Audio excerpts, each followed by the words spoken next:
In this demo, we're going to talk about extending your ArcGIS applications with AI, specifically using the new AI components for the ArcGIS Maps SDK for JavaScript.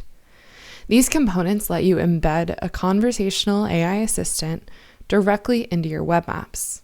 Users can ask questions about data, explore layers, and take action, all through natural language right inside the app. Let me show you what this looks like in practice. I've built an emergency response portal for a humanitarian response scenario, specifically modeled around the 2024 Nairobi floods. Once I log into my application, I'm brought into a web map that has 3 key datasets loaded. The first is my GeoAI-powered damage assessment of structures in Nairobi. The second is the flood extent mapping, and finally is Nairobi land use. On the right-hand side, you'll notice the AI Assistant panel. This is the ArcGIS Assistant component embedded directly into my application. It's aware of my map and can interact with it directly. Before I dive into the demo, let me give you a quick look at the documentation so you can understand what's actually powering this.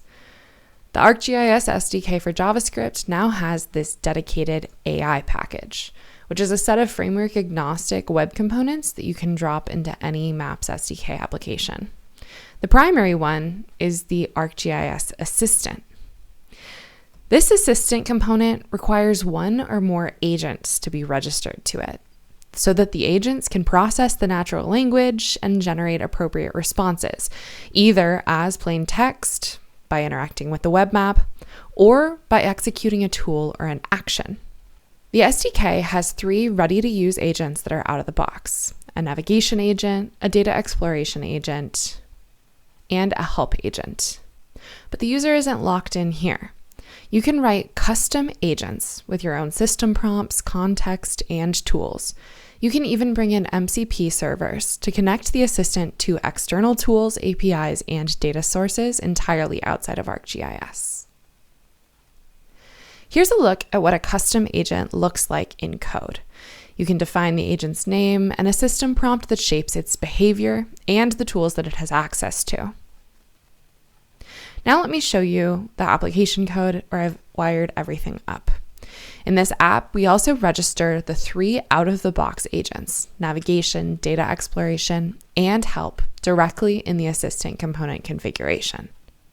Now let's switch back to the app so we can explore what this looks like in reality. For starters, I'm going to ask the assistant what it can help me with. This is going to respond by listing its capabilities. You can see that it's breaking them down clearly and has not only identified the built-in capabilities, but also the custom agents that I've added. Next, I want to start with a straightforward data question by asking how many buildings are in the damage assessment layer. In a real response scenario, this is one of the first things a coordinator might want to know. What's the scope of the damage and what are we looking at? I can type the question in plain language and the data exploration agent is going to work. It'll query my feature layer, count the record, and come back with 7,050 buildings. Now we're going to ask something a little bit more analytically complex. I want to know which informal settlement areas, categorized as the slums in the Nairobi land use layer, are falling within the flood extent. This is a critical question to identify where the most vulnerable communities are and who needs to be prioritized for potential outreach and resource deployment. You'll notice that the assistant is going to take a little bit longer here. This is the data exploration agent doing work.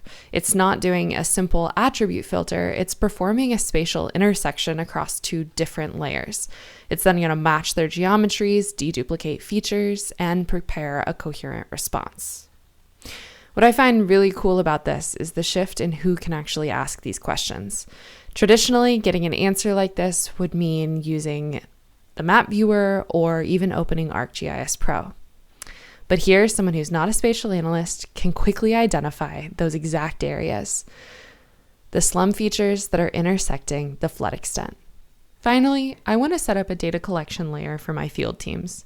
They're going to use ArcGIS field maps to conduct a damage assessment survey across these flood-affected settlements. I need to create a hosted feature layer in order to collect that data.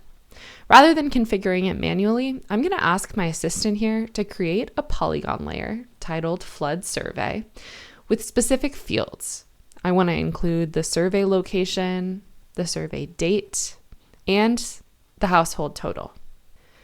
The custom feature layer creation agent will parse my information, make the call to the ArcGIS API, and create a hosted feature layer. The response will then give me the link to access this new layer directly in my ArcGIS Online organization. With the resulting layer, I can now add summaries and descriptions, or even use my AI metadata suggester. And here I can see my data is ready to be filled out and accessed via my field maps survey. And that's an overview of these new AI components of the ArcGIS Maps SDK for JavaScript. These can power real humanitarian response workflows from spatial analysis to field data collection, all through conversation.